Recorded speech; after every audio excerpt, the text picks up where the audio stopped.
Mr. Barrs, let's start with you. Today, the United States has reciprocity with Mexico and Canada, such that all three countries recognize each other's commercial driver licenses. The state of Texas and the Texas Trucking Association have flagged that drivers with fraudulently issued Mexican CDLs are coming into the U.S.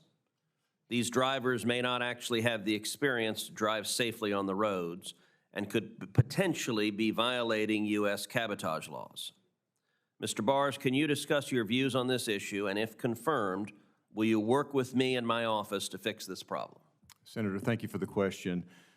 Safety is paramount, as we discussed earlier with my career in law enforcement, making sure that all drivers are safe on our roadway, but ensuring that drivers are qualified and safe has got to be the utmost importance of what we're doing with commercial vehicle safety.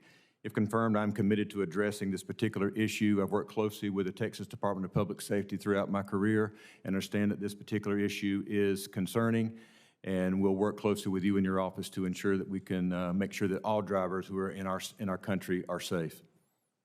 Thank you. Mr. Roberti, in a recent pipeline safety hearing held by this committee, my colleagues on the other side of the aisle asked whether PHMSA has been taking a lax approach to pipeline safety enforcement. Can you tell us about your safety enforcement record as PHMSA's former chief counsel and how you plan to appropriately enforce the pipeline and hazmat transportation rules? Thank you, Chairman Cruz, for the question. As you know, my last stint at PHMSA, we processed almost 800 enforcement cases. An effective inspection and an enforcement program within an agency, a safety agency like PHMSA, goes to the heart of PHMSA's mission. And if confirmed, I can assure you I will bring that same transparent and effective approach to making sure that we have a strong enforcement program. Thank you. Mr. Morrison, how should NHTSA encourage automakers to build safe and reliable vehicles without relying on costly government mandates that raise vehicle prices for consumers? It's a great question, Chairman Cruz. I think the first thing is making sure that automakers understand the agency's expectations for safety.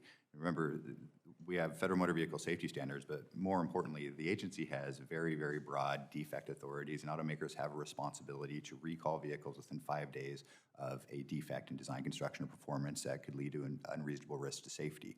So there's an automatic regulation that's working in the background, and making sure automakers understand that can allow them to ensure that their designs are robust. Now, you do need regulation with new technologies. I think that's something that's clear, but only once the technology is well understood by the agency and the industry, and usually after the development of consensus standards.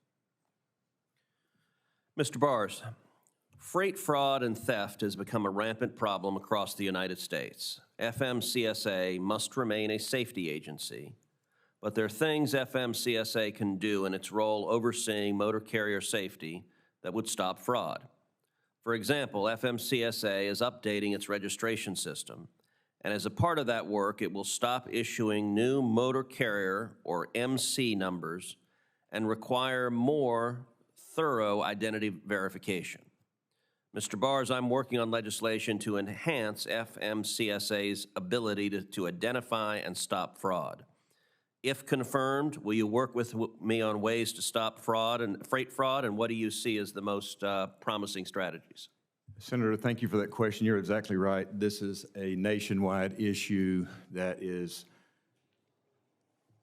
causing major issues, again, with the trucking industry and our economy. I look forward to working with you on this particular issue and working with all the different partners that we have to ensure that bad actors are penalized or they go to jail the way they need to, and we can work together with different agencies to make sure that that can happen.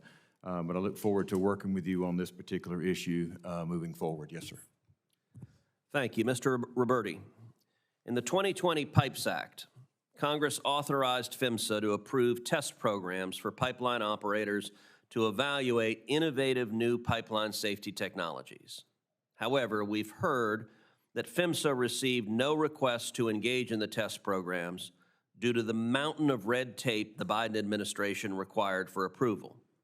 Mr. Roberti, as PHMSA administrator, will you plan to work with the pipeline industry to encourage the use of test programs to advance new pipeline technologies without the imposition of non-statutory red tape, including by removing the non-statutory requirements the Biden administration placed on the test programs? Mr. Chairman, I have heard there's been a lot of criticisms about special permit process. As I stated in my testimony, I'm a big believer that innovation and new technologies are the leading edge for shifting the regulatory paradigm towards better safety. And so I can certainly, I don't know what's going on there regarding those programs and the processing of those requests and the pilot programs, but I certainly will commit to making that a priority to look into that situation and see about ways of streamlining and certainly removing red tape so that we can be faster in pursuing opportunities to bring new technologies, enhance safety. Thank you. Ranking Member Cantwell.